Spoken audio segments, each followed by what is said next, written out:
আমি আছি কুমিল্লা জেলার মনোহরগঞ্জ উপজেলার জলম দক্ষিণ ইউনিয়নে। এখানে মানুষজন একেবারেই বন্যার পানিতে হাবুডুবু খাচ্ছে এক প্রকার।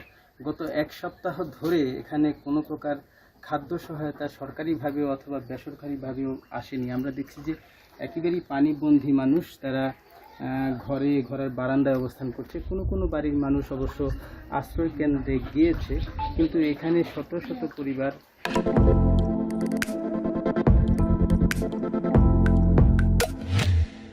একেবারেই পানিবন্দী হয়ে আছে। আমরা এখানকার মানুষের যে ভোগান্তির কথা, অর্থাৎ শুধু একদিন না, এক ঘন্টা না, এখানে আজকে 7 দিনের মতো মানুষজন এই চরম কষ্টের মধ্যে দিনাতিপাত করছে। আমরা একটু কথা বলতে চাই এখানকার যারা বসবাসকারী নারীদের সাথে একটু কথা বলতে চাই।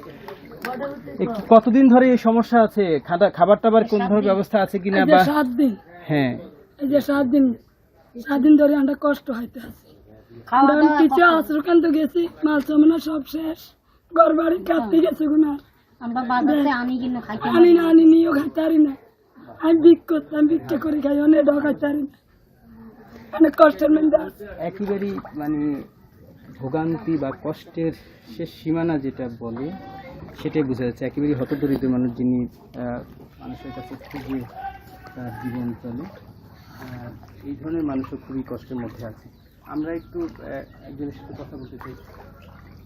কতদিন ধরে এই ভোগান্তিতে আছেন এবং আপনাদের কাছে কোনো খাদ্য সহায়তা আসছে কিনা প্রশাসনের তরফ থেকে বা কোনো ধনাঢ্য ব্যক্তিরা? কোথায় থেকে আমরা যারা বাড়িতে আছি, আমরা কোথা থেকে কিছুই পাইতেছি না। আশ্রয়কেন্দ্র যারা পাইতেছে তারা পাইতেছে, কিন্তু আমরা তো ঘরবন্দি, আমরা যাইতে পারতেছি না। ওইখানে থাকার কোনো পথ নাই আমাদের কাছে। ওইখানে লোকজন সব দাম হয়ে গেছে। আমরা এই কয়েকটা ফ্যামিলি এ বাড়িতে খুব কষ্টে আছে। খাওয়া দাওয়ায় আমরা খুব একটা কষ্ট চলায় ফিরে। আমাদের নৌকা নাই, আমাদের কিছু নাই, ওই জন্য ঘরে চাউল নাই, ওই জন্য আমরা পানিবন্দি। এই যে আপনারা এখানে আছেন, বাড়িতেই আছেন, কেন যাচ্ছেন না? আশ্রয় কেন্দ্রে যাচ্ছেন না কেন?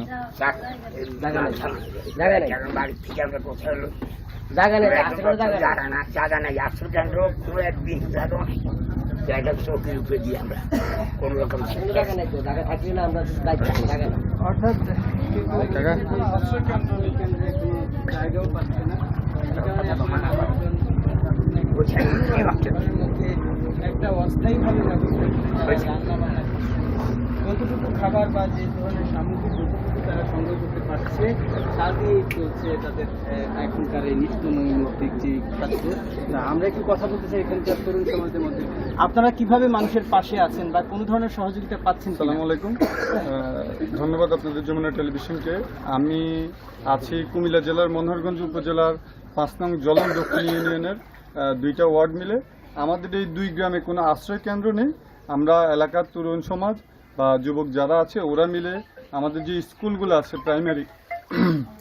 প্রাইমারি স্কুলগুলোতে মিলে আমাদের গ্রামের লোকজনকে আমরা জায়গা দিচ্ছি, প্রায় 6-7 হাজার মানুষ। কিন্তু আমাদের স্কুলগুলোতে আর জায়গা হচ্ছে না। আমরা এতগুলো যে মানুষ কোথায় রাখবো? যারা যেতে পারছে আগে তারা আছে, আর বাকি মানুষগুলো সবগুলো ঘরবন্দি আছে। আমাদের এখানে বাজার বা আনুষঙ্গিক সব কিছু নিয়েই খুব অসুবিধার মধ্যে আছি।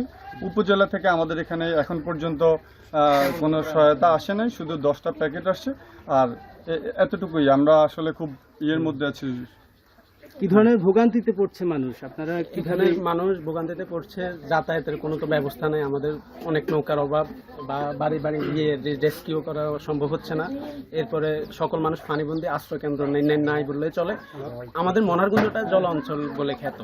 এখানে একটু নদীর পানি বাড়লে আমাদের এই অঞ্চলটা ডুবে যায়। এবার 2024-এর যে বন্যাটা হচ্ছে, অতীতে 30-40 বছরে এরকম ভয়াবহতা দেখে নাই। এখন বর্তমান যে পরিস্থিতি শুনতে পাচ্ছেন আপনারা, অর্থাৎ এখানকার স্থানীয় যারা আছেন তারা বলছেন যে মানে 2004 সালের পরে মানে পানি এখানে এসে খানা দিল। অর্থাৎ বন্যা এমন ভাবে তীব্র আকার মানুষের কষ্টের দুঃখের একেবারে শেষ হয়ে গেল। তারা অনেকেই হচ্ছে বাড়ি থেকে যাচ্ছেন না, যদিও অনেক দূরে ফ্লাড সেন্টার আছে সেখানে যাচ্ছেন না, কোনো পরিবার গেছেন। কিন্তু আসলে তাদের দাবি হচ্ছে এই জলাবদ্ধতার সময়, এই বন্যার সময় তাদের যাতে সরকারিভাবে আর্থিক সহায়তা, খাদ্য সহায়তা, যে কোনোভাবে এই মানবিক বিপর্যয় থেকে তাদেরকে উদ্ধার করা হয়, সেই দাবিটা কিন্তু স্থানীয় মানুষজন করছে। এই ছিল আমার কাছে মনোহরগঞ্জ থেকে বন্যার সর্বশেষ।